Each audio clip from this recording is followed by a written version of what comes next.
Bonjour à tous, on se retrouve pour mes pronos pour le lundi 5 janvier. Avant de démarrer, je vous rappelle que vous pouvez vous abonner à la chaîne YouTube de The Turf, vous pouvez activer la cloche pour être informé dès qu'une nouvelle émission est postée. N'oubliez pas le jeu responsable, les mentions qui sont en bas de l'écran. Puis concernant le jeu responsable, je vous rappelle que tous les jours, la The Team vous propose un choix en 6, un choix resserré, afin d'optimiser vos mises aux jeux 50, mais également aux jeux simples, aux jumelés, au trio, etc. Un petit mot aussi sur Combiturf. Combiturf, c'est la possibilité que vous avez dorénavant de jouer aux jeux simples gagnants, jeux simples placés, jumelés gagnants, jumelés placés, les œufs 2 sur 4 en reportant vos mises et vos gains d'un hippodrome à l'autre et d'une course à l'autre. N'hésitez pas à regarder ça de plus près et pourquoi pas tenter un petit Combiturf avec les chevaux que je vous propose aujourd'hui dans mes jumelles. Allez, on démarre avec un The 5 qui se dispute à Vincennes sur 2850 mètres. On a affaire à des 7 à 11 ans qui n'ont pas gagné 261 000 euros. Recul de 25 mètres à 151 000 euros. Course assez ouverte dans laquelle j'ai choisi les plus riches avec la première position, le numéro 16, Joconde Sibet, qui trouve un bon engagement avec 260 590 euros de gain pour une qualif à 261 000. Je l'ai dit, donc à 410 euros près, elle n'aurait pas pu courir. Elle a couru 38 fois, fini 16 fois sur le podium. Elle vient de finir 3e du prix du Dora le 30 octobre dernier sur le parcours des 2700 mètres. Elle est déférée des 4, jugée sur sa meilleure valeur. Je pense qu'elle est capable de jouer ici le premier rôle. En deuxième position, j'ai placé le numéro 15, Jasmine Deveau. 10 dernières courses, 7 fois dans les 5. On ne peut rien lui reprocher. Elle sait faire l'attelé, le monter. Elle est pas mal engagée puisqu'elle a 255 320 euros de gain. Elle est déférée des 4, associée à Franck Nivard. Elle vient de finir 2e à Vincennes le 26 décembre, gagnante à Vincennes au mois de novembre. Je compte sur elle. C'est une bonne base. Derrière ces deux bases, je place en 3e position le 11, Jolie Star, qui a des qualités mais qui est parfois fautive. Elle vient d'être disqualifiée le 19 décembre à Vincennes alors qu'elle aurait sûrement fini sur le podium. Elle est associée à Eric Raffin. Si elle est sage, elle peut faire l'arrivée. En 4e position, j'ai placé le 5, Joyce des Granges, qui est plutôt en forme, qui vient de finir 3e à Vincennes le 17 décembre du prix de Neuilly-Pompierre sur 2700 mètres. Là, on est sur 2850, je vous le rappelle. 3e à Vincennes le 1er décembre sur 2100. Je pense qu'elle est compétitive pour une place.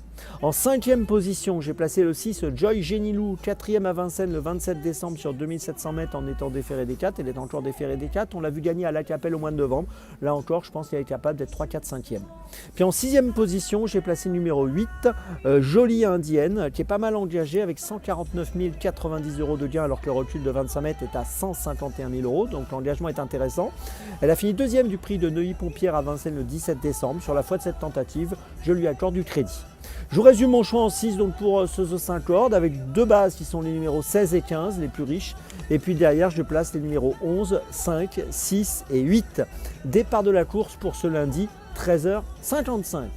Allez, on poursuit maintenant avec Dans mes jumelles. Dans mes jumelles, on va démarrer à 15h40. On va être 100% Vincennes pour Dans mes jumelles. On démarre à 15h40, réunion 1, course 4 avec le numéro 5, Mélia Barbé, qui a gagné à Vincennes le 13 novembre sur 2700 mètres, sur ce parcours donc. Et elle sera ferrée et déférée des postérieurs pour la première fois aujourd'hui. Elle a couru 5 fois dans sa carrière, 3 victoires. Je pense qu'elle peut obtenir une 4e victoire. Je lui accorde beaucoup de crédit. Le numéro 5, Mélia Barbé, dans la 4e à Vincennes. C'est mon premier choix de la journée. Mon deuxième choix, 16h15, réunion 1, course 5, ce sera le numéro 1, Florida B. Très beau palmarès, 15 courses courues, 13 victoires. Elle vient de gagner à Vincennes sur les 2700 mètres de la grande piste qu'elle retrouve aujourd'hui. Elle est associée à Eric Raffin. Je pense qu'elle est apte à confirmer ses bonnes dispositions et son talent. Le numéro 1, Florida B, c'est ma préférée dans la 5e à Vincennes aujourd'hui. On continue toujours avec Vincennes à 17h25, réunion 1, course 7 avec le numéro 12, Mad Max Jeff, qui a fini 2e à Vincennes le 26 décembre sur le parcours qui nous intéresse, le parcours des 2700 mètres dans le prix de Paray-le-Monial. Il va essayer d'obtenir la 2e victoire de sa carrière. Il est plaqué des antérieurs et déféré des postérieurs pour la première fois. Je pense qu'il est capable de jouer un très bon rôle ici. Je vous invite à le suivre de près, le numéro 12, Mad Max Jeff, dans la 7e à Vincennes. C'est mon 3e choix de la journée.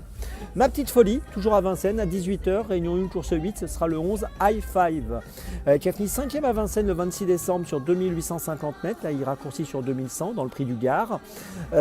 Il était déféré des antérieurs, ferré des postérieurs ce jour-là. Là, il sera déféré des 4, associé à Mathieu Mottier. On l'avait vu gagner en Suède auparavant, au mois de décembre, sur le parcours des 2140. Donc 2100, vous l'avez compris, ça devrait bien lui plaire. Et je pense que ici, même s'il a un numéro 11, il peut jouer un bon rôle à une cote qui peut être autour des 8 euros. Donc attention à lui. High Five, c'est ma petite folie de ce lundi à Vincennes, le numéro 11 dans la 8e. Je vous résume mes choix pendant mes jumelles. Tout d'abord dans la 4e de Vincennes, le 5, Mélia Barbé.